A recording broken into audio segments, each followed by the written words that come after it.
특별하지 않은 사람들이 있습니다. 물리고 꼬집히고 핥히고 찔리고 전혀 특별하지 않은 일상입니다. 안녕하십니까. 저는 전남 특수학교에서 근무하는 9년차 특수교사입니다.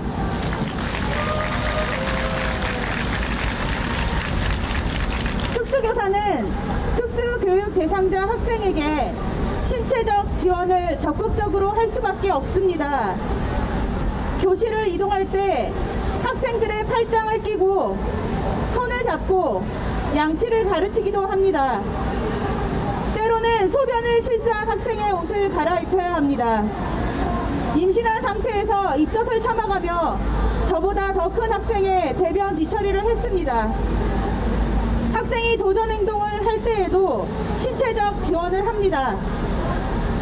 도전 행동이란 장애 학생 본인 및 주변 사람의 심리, 신체, 건강에 현저한 위험을 주거나 학교 생활을 현저하게 방해하는 행동을 말합니다.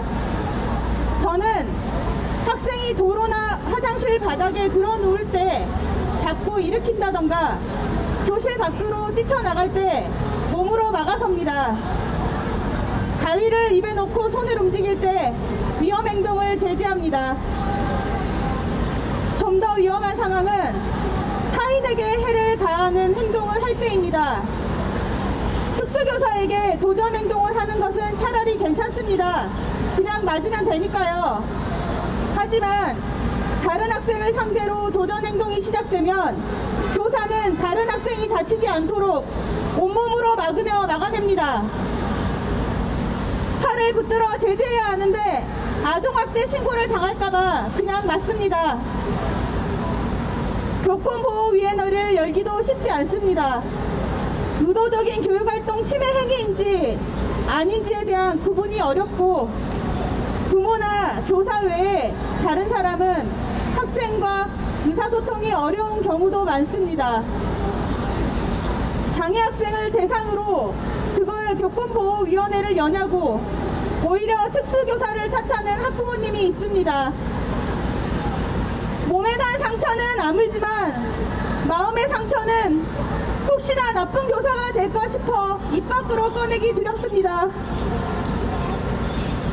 서희초등학교 선생님의 비통한 일이 있기 하루 전날 학교 후배 선생님이 식당에서 학생에게 머리채를 잡히고 바닥에 내동댕이 쳐지는 일이 있었습니다. 어리고 여린 후배 선생님은 장애 학생을 대상으로 교권보호위원회를 열고자 하는 자신이 유난스러운 사람인지 나쁜 교사인지 물어보며 눈물을 흘렸습니다. 저는 정말 미안했습니다. 저 역시 6년 전 특수학교에 처음 와서 담임을 맡았을 때 학생에게 머리채를 잡혀 대리석 바닥에 무릎이 꿇리면서 무릎을 다쳤습니다. 한 달이 넘도록 무릎을 구부리지 못했습니다. 스치기만 해도 통증이 생겨 바지도 입을 수 없었습니다. 휠체어를 타는 학생 1명, 혼자 못 걷는 학생 1명, 총 6명의 학생이 우리 반이었습니다. 변화에 적응하는 것이 매우 힘든 학생들이라 다른 선생님이 오시면 또 힘들어질 것이 그려져 아픈 통증을 참고 미련하게 출근했습니다. 다른 반 연세 지긋한 선생님 반에서도 큰 소리가 났습니다. 장애 학생이 수업을 듣기 싫다는 이유로 선생님을 마구잡이로 때렸지만 선생님은 학생을 진정시키고자 껴안고만 계셨습니다. 그때도 학생에게 함부로 손을 댈 수 없어 다가서서 적극적으로 돕지 못했습니다. 선생님 미안합니다. 저 혼자의 사례는 보통입니다. 특수교사는 장애 학생을 이해하고 잘 돕고 싶습니다. 설리반 선생님이 요즘 시대에 대한민국에 있었다고 하면 아동학대로 검찰에 넘어가 헬런 켈러라는 위인은 이 세상에 없었을 겁니다.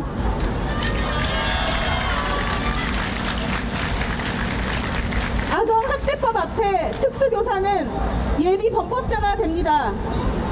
범법자가 되는 것도 두렵고 맞는 것도 드렸습니다. 하지만 맞는 것을 선택할 수밖에 없는 특수교사가 여기 있습니다.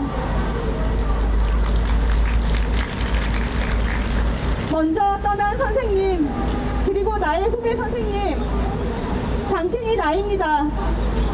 내가 겪었던 일, 선생님도 겪으셨습니다. 과거에 내가 가만히 맞고 침묵했다면 이제는 말하겠습니다. 과거에 내가 당신이 되지 않도록 행동하겠습니다.